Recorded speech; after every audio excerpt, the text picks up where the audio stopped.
औज़ुबिल्लाहिमिनश्शैतानिर्रजीम बिस्मिल्लाहिर्रहमानिर्रहीम। My name is Talha Najeeb और आप सबको वेलकम करता हूं अपने चैनल पे। Before we discuss over topic, आप सबसे गुजारिश है कि प्लीज़ सब्सक्राइब के बटन को क्लिक कर लें ताकि जो भी अपडेट्स हों वो आप तक पहुंच सके। आज का हमारा टॉपिक है characteristics of the enzyme. Enzymes की क्या करेक्टरिस्टिक्स हैं। Enzymes are biochemical catalysts possess the following important characteristics.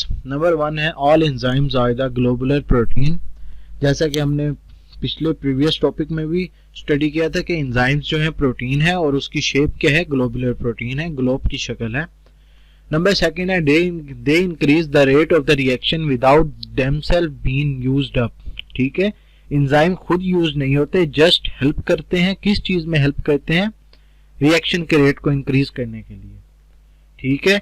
Number 3 है their presence do not affect the nature और properties of the end products. ठीक है, इनकी जो प्रेजेंस है यानी इनकी मौजूदगी वो नेचर पे भी कोई इफेक्ट नहीं करती और एंड इफेक्ट पे भी कोई इफेक्ट, एंड प्रोडक्ट जो बनता है उसके ऊपर भी कोई इफेक्ट नहीं करती। ठीक है, यानी कि प्रोडक्ट जो बनता है उसमें भी कोई हिस्सा ये नहीं मांगती। नेक्स्ट है हमारे पास small amount of an enzyme can accelerate the chemical reactions. एक एंजाइम की स्मॉल अमाउंट भी केमिकल रिएक्शंस को स्टार्ट कर सकती है, केमिकल रिएक्शंस को इंक्रीज अप कर सकती है। ठीक है। नेक्स्ट हमारे पास आ जाता है जी नंबर 5 पे, they are very specific in the nature. ठीक है, नेचर के अंदर बहुत ही ये स्पेसिफिक होते हैं और अपने एक्शन के अंदर भी बहुत स्पेसिफिक होते हैं। कैसे स्पेसिफिक होते हैं कि ये जो अपना एक्शन प्रोड्यूस करते हैं वो भी हर एंजाइम अपना प्रोड्यूस करती है। जिस लोकेशन पे होते हैं वो भी इनकी एक अपनी लोकेशन होती है। ठीक है। A single enzyme catalyse only one single chemical reaction और group of the related reaction. ठीक है, एक एंजाइम्स जो है वो सिर्फ एक ही टाइप का रिएक्शन कर सकती है या उसी टाइप के ग्रुप में एक रिएक्शन कर सकती है, किसी दूसरे ग्रुप का रिएक्शन नहीं कर सकती। नेक्स्ट है हमारे पास they are sensitive to even a minor change in the pH, temperature and the substrate concentration. PH का, टेम्परेचर का और सबस्ट्रेट के कंसंट्रेशन का इसके ऊपर बहुत इफेक्ट होता है। हल्का सा इन चीजों में भी अगर चेंज हो, इंक्रीज करें ये या डिक्रीज करें तो एंजाइम के ऊपर बहुत इफेक्ट करता है। अब वो किस तरह से इंक्रीज होंगे, कितना इंक्रीज या डिक्रीज, वो हम आगे जाके स्टडी करते हैं। नेक्स्ट है some enzyme require cofactor for their proper functions. जैसा कि हमने पिछले लेक्चर में स्टडी किया था कि एंजाइम का एक स्मॉल पार्ट जिसको हम एक्टिव साइट कहते हैं वो आके सबस्ट्रेट उसके ऊपर आके मिलती है और वो अपना फंक्शन प्रोड्यूस करते हैं। तो कभी कभार वो कह रहा है हर एंजाइम को नहीं, किसी किसी एंजाइम को कोफैक्टर की भी जरूरत पड़ती है। They lower the activation energy of the reaction। ठीक है, एंजाइम जो है वो एक्टिवेशन एनर्जी को लोअर करते हैं, रिएक्शन को जल्दी स्टार्ट कर देते हैं। ये येलो बॉक्स चेक कर लेते हैं हम। Some enzymes are potentially damage. ठीक है, if they are manufacturing in their active form. ठीक है, एंजाइम का अगर जो उनकी फॉर्म है, जिस फॉर्म में वो काम कर रहे हैं उससे अगर वो जरा सा चेंज हो जाए तो वो डैमेज हो जाते हैं। For example pepsin protein. ठीक है ना, पेप्सिन एक प्रोटीन है पावरफुल। ठीक है, और वो क्या है, एंजाइम है। किस चीज के लिए एंजाइम कहती है? डाइजेस्टिंग एंजाइम है and is quite capable of destroying cells internal structure and thus is produced by the inactive pepsinogen from the cell. ठीक है ना, it is converted in its active form only in the digestive tract when it is required to be the active. अब ये जो pepsin है ये एक बहुत ही हाई लेवल की क्या कहते हैं डिस्ट्रॉइंग एंजाइम है। ये क्या करती है, हमारे स्टमक के अंदर ये खाने को हजम करती है। ठीक है, ये इतनी स्ट्रॉन्ग डिस्ट्रॉइंग एंजाइम है कि अगर ये हर वक्त एक्टिव रहे तो हमारे जो अंदर के ऑर्गन्स हैं वो खुद भी डैमेज हो जाए इससे। इसलिए इस चीज को बचाने के लिए ये सिर्फ उस टाइम एक्टिव होती है जब हम खाना खाते हैं।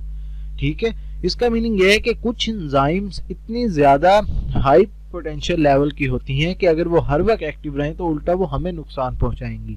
इसलिए सिर्फ वो उस टाइम एक्टिव होती हैं जब उनका काम होता है।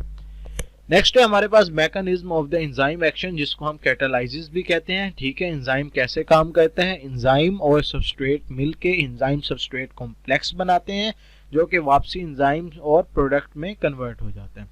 An enzyme is a three-dimensional globular protein, has a specific composition due to its components, amino acids, and the specific shape.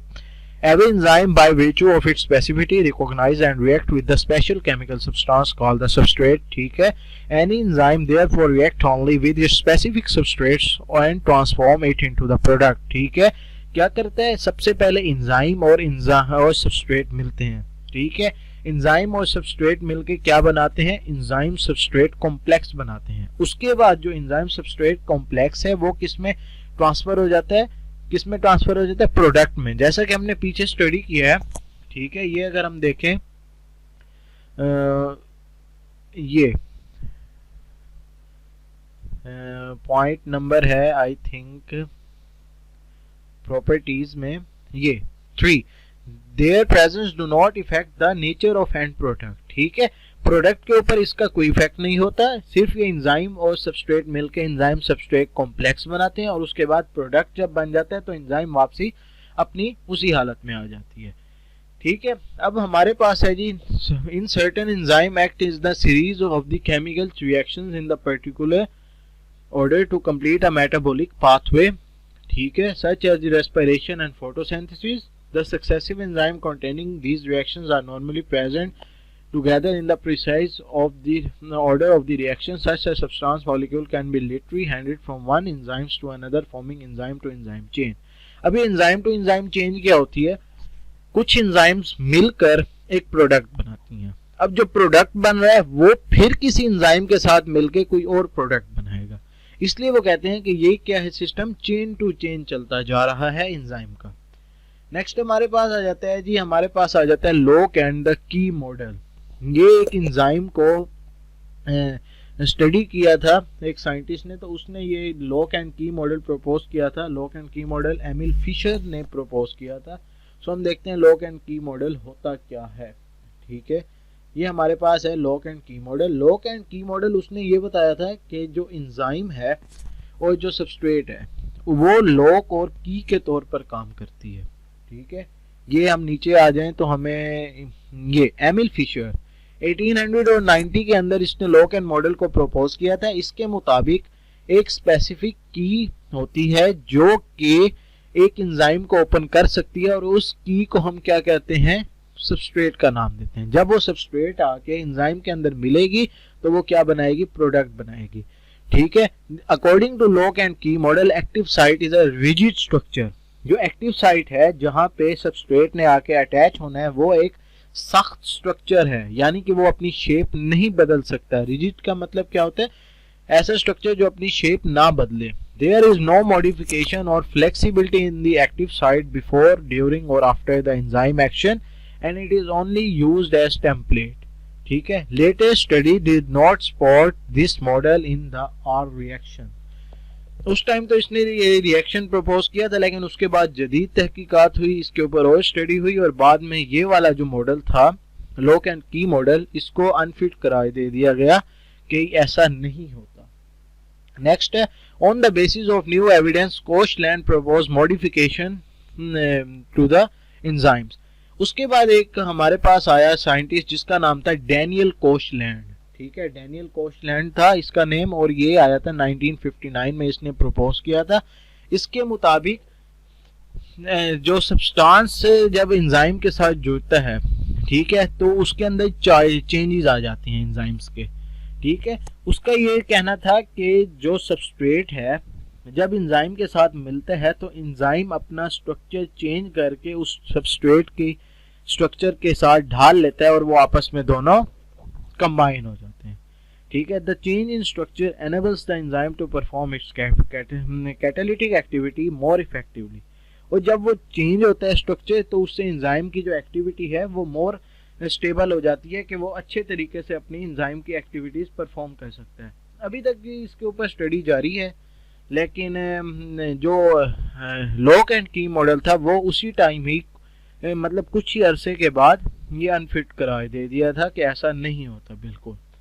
ठीक है, तो आई थिंक आज के लिए इतना ही काफ़ी है. लॉक एंड की मॉडल बाय एमिल फिशर और डैनियल कोशलैंड का जो मॉडल है इसका नाम देते हैं हम इंड्यूस्ड फिट मॉडल. ठीक है, यहाँ पे नहीं लिखा हुआ लेकिन इसको हम नेम देते हैं इंड्यूस्ड फिट मॉडल. तो अगर कोई आपको क्यूरी हो तो हमें कांटेक्ट कीजिएगा. आज के लिए इतना ही. अपना ख्याल रखिएगा, घर वालों का ख्याल रखिएगा. अल्लाह हाफ़िज़.